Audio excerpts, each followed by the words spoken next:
Good morning Philippines, mga kabarangay, mga kababayan, mga kapatid. Ngayon po ay araw ng Huwebes, July 17, 2025. Pag-usapan po natin yung napakainit na issue ngayon sa social media. Ito po ay may kaugnayan sa pagkamatay ng isang business tycoon na si Paulo Tantoco, kung saan nadadawit dito ang pangalan ng First Lady na si Lisa Aranita Marcos. Meron po tayo na panood na isang video clip tungkol dito. Kung hindi po tayo nagkakamali, ito ay sa isang fiscal AG kung saan sinasabi niya na there is no such thing as guilt by association, the same being a fallacy. So, ang ibig po sabihin niya, bakit hindi dadawit ang pangalan ng First Lady sa kamatayan ng isang Paulo Tantoco? Hindi porke magkasama sila, guilty na ang First Lady. Well, of course, mga kabarangay, mga kababayan, mga kapatid, hindi po yan ang ibig sabihin ng ating mga kababayan na nagsasalita tungkol dito. Sapagkat ito pong si Paulo Tantoco, ayon sa balita, kasama ito sa entourage ng First Lady noong March 8, 2025 sa Los Angeles, California. At di umano, ayon sa report, namatay itong Paulo Tantoco sa pamamagitan ng overdose ng isang illegal drugs suspected to be a cocaine. At doon sa kwarto na kung saan di umano namatay itong Paulo Tantoco,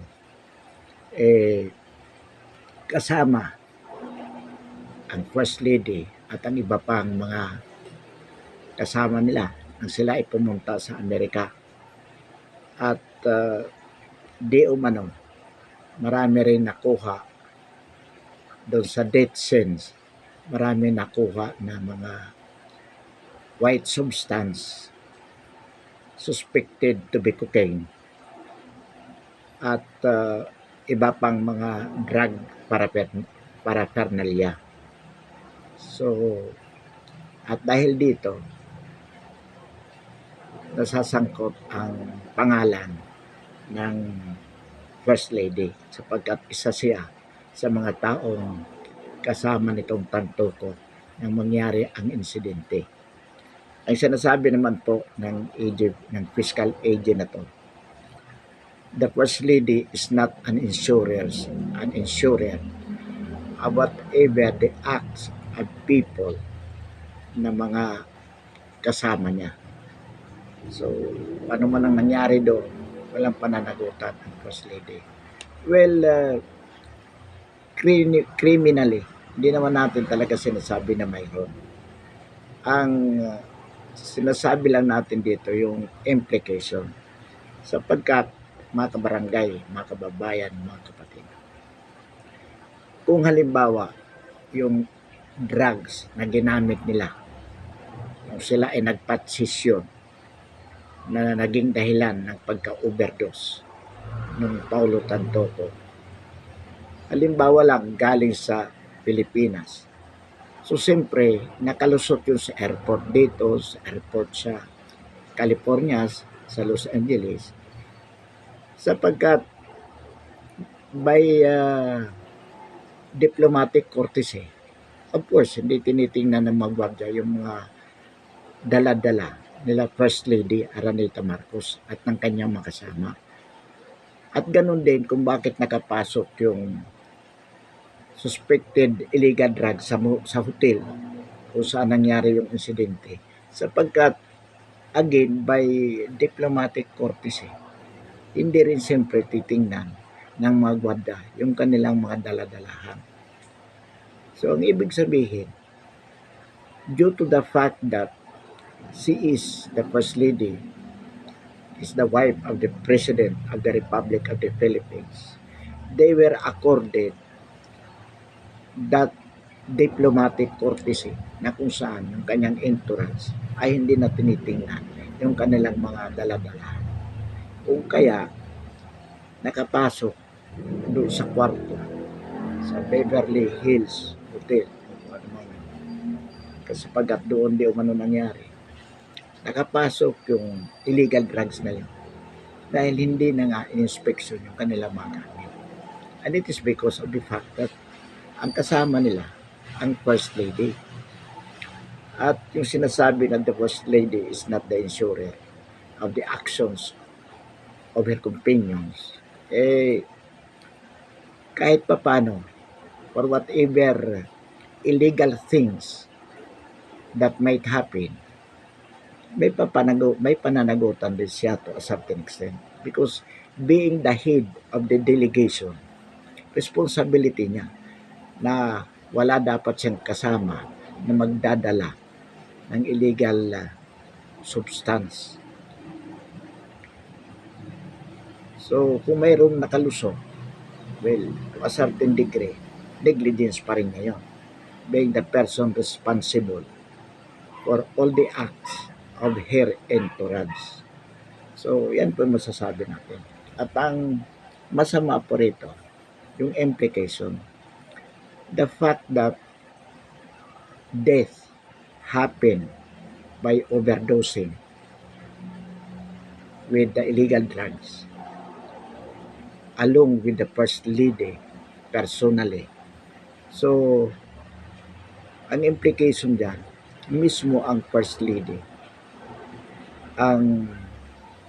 o kung hindi man, there is a tolerance on her part na magdala ng ganong illegal drugs at magpatsisyon sila doon, which caused the accidental death of Sid Antoco. So, yan po ang implication at napakasama po mga kabarangay, mga kababayan, mga kapatid. Ang implication nito. Alam po naman natin that the first family with the President himself are suspected of being drug addict.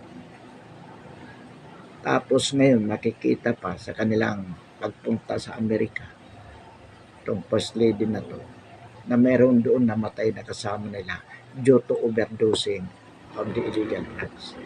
So ang ibig po sabihin, nakakahiya sa bahagi. That is a confirmation that somehow talaga itong presidente at ang kanyang asawa ay talagang gumagamit ng illegal drugs. Sapagkat kung hindi gumagamit mismo ang First Lady ng illegal drugs, hindi mangyayari yung naganap ng March 8 dun sa Beverly Hills Hotel with the death of Tantoco. Kaya ito po ang criticize na sambayan ng Pilipino. Nakakahiya po. Halimbawa, ngayon, pupunta ang ating Pangulo sa Amerika ngayong July 22.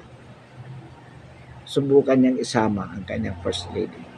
Hindi kaya sila magiging tampulan ng libak doon sa Amerika na kung saan nangyari yung insidente na yun. At ito pa ang sinasabi po ng ating mga kababayan na mukhang may dahilan. Actually, mismong si BP Sara ang nagsabi nito na kapag may ganitong pangyayari, gumagawa ng eksena ang gobyerno para malihis ang atensyon ng taong bayan. Halimbawa po, itong March 8 na mangyari itong Tantoco's death, kung saan involved nga ang First Lady. March 11, bago pa pumutok sa media yung balita niya, March 11, pinakidnap si PRRD at dinala sa The Hague, Netherlands. Kaya ang atensyon ng sambayan ng Pilipino, sa halip na mapunta dito sa First Lady na ito, sa kanyang ginagawang mga illegal, ay ang atensyon ng sambayanan nasa kay PRRD. Kung maalala po natin, nung panahon na krinikriticize ang gobyerno tungkol sa national budget ng 2025 relative to the BICAM report, na kung saan maraming mga fill-in blanks doon sa budget, biglang isinulong ng bangag na administrasyon na ito ang impeachment ni BP Sara. So, napunta na naman ang atensyon ng tao sa impeachment. Hindi na napagtuunan yung mga kabulastugan na ginawa ng administrasyon na ito tungkol doon sa national budget. At ngayon na expected nilang lalabas ang report ng California Police, sabi nila yung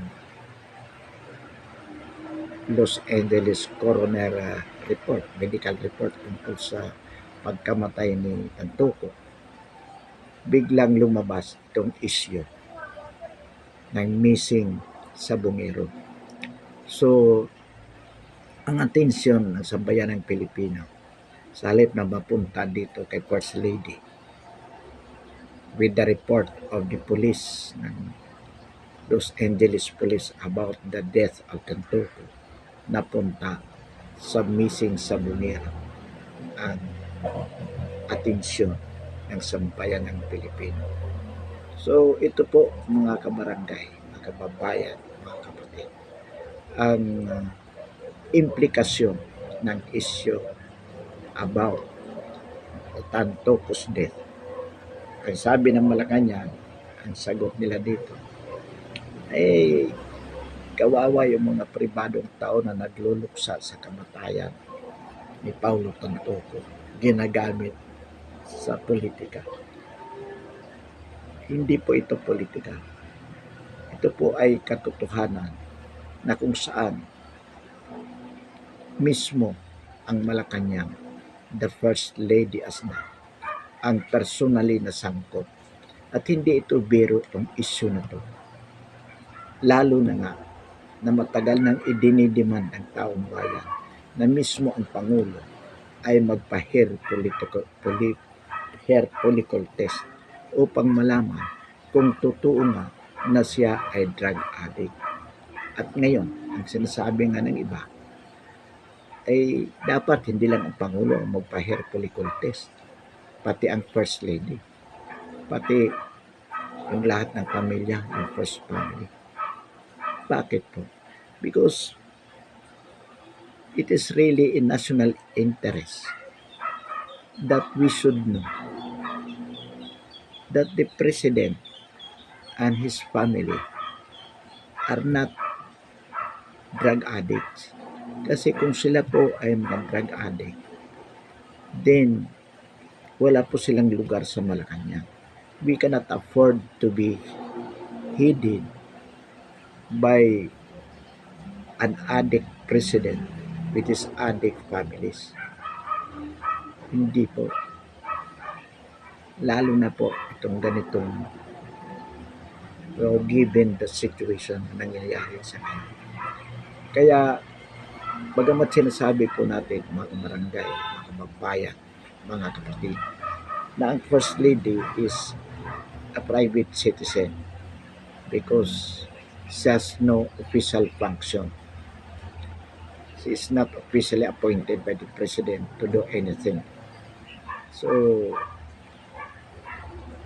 legally speaking, talagang private citizen siya. Pero, bagamat private citizen ang First Lady, naka-attach pa rin ang kanyang status being the wife of the President. So, kung ano man ang gagawin niya, particularly itong pag-export ng illegal na droga sa ibang bansa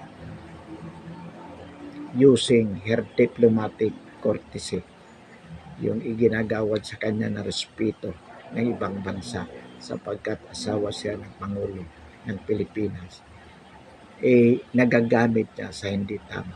Yan po ay illegal at immoral. Bukod pa sa talaga po namang nakakahiya sa international community. Imagine na masasangkot ang First Lady ng Republika ng Pilipinas in terms of being a supplier or user of an illegal drugs. Nakakahiya po. Lalo na kung mismo ang Pangulo ng Republika ng Pilipinas ay pinaghihinalaan din po na isang drug addict. So, ang sinasabi po natin kay EG Fiscal o Fiscal EG, hindi po natin sinasabi na may pananagutan si Lisa Araneta Marcos sa kamatayan ni Tantoco. Marahil ito ang gusto mong palabasin dahil gusto mong ipagtanggol ang First Lady. Hindi po natin siya pinagbibintangan na siya ang pumatay. Ang sinasabi lang natin dito, nakakahiya hindi lamang sa Pilipinas, ngunit mas higit lalo sa ibang bansa na ang First Lady ng Republika ng Pilipinas ay napapaghinalaan na drug pusher o drug user. Bakit? Sapagkat yun nga ang katotohanan. Noong March 8, nakita na ang isa sa mga kasama niya in the person of Paulo Tantoco ay namatay dahil sa overdosing ng white substance suspected to be cocaine. At doon sa pangyayari sa kwarto na kung saan ito namatay, marami pang illegal drug paraphernalia. At nakita din doon isa sa mga naroon, si Lisa Araneta Marcos. So, ang ibig po sabihin, kung hindi man sa personally ang nagdala ng droga, kaya nakapasok ang droga because of her, dahil hindi na in-scrutinize ang kanilang mga daladalahan because of the fact that she is the First Lady of the Republic of the Philippines. Kumbaga, yung protocol of diplomatic immunity in-apply sa kanya, which otherwise could have not been had she not a First Lady of the Republic of the Philippines. Kaya kung tutusin, halagang may implication dito, kumbaga damay ang bansa natin. Aside from the fact na sigurado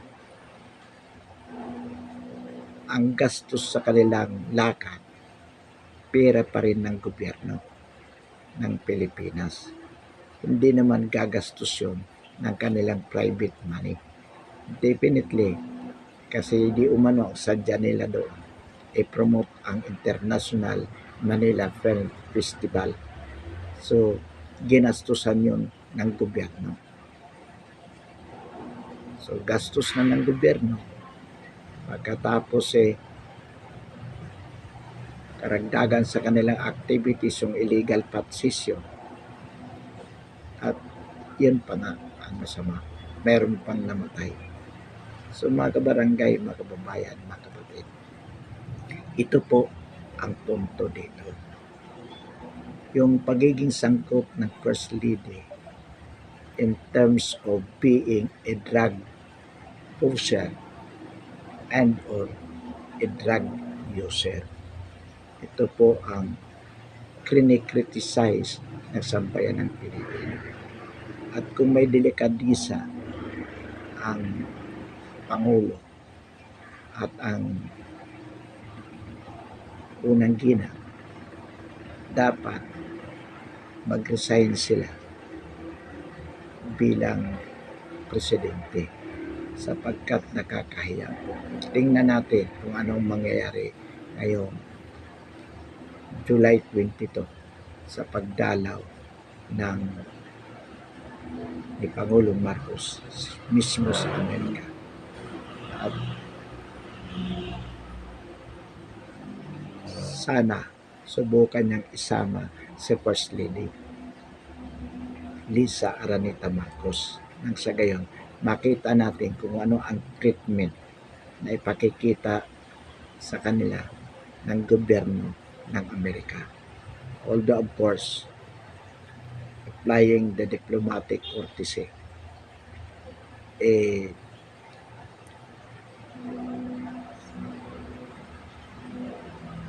by diplomatic protocol, hindi yun papansinin. Pero somehow, makikita pa rin natin kung ano talaga yung magiging treatment sa kanila ng American government pagkatapos ng mangyari ang insidente. So inuulit po natin ang issue, hindi po natin sinasabi that the First Lady is criminally liable for the death of Tanto Co. We do agree that there is no such guilt by association katulad ng sinasabi ni Fiscal AG. Ang sinasabi natin dito, this is more a moral aspect in the sense na hindi dapat nangyari ang ganitong pangyayari with the presence of First Lady kung talaga siya ay hindi drug poser or drug user. Kaya nangyari yon sapagkat may tolerance on the part of the First Lady. Una sa pagpasok pa lang ng droga doon sa hotel. Pangalawa, sa paggamit na kung saan ang isa sa mga kasama nila ay namatay. Pansamantala, mga kababayan, mga kabarangay, mga kapatid, bakasan natin ang talakayan natin ngayong umaga. Marami pong salamat.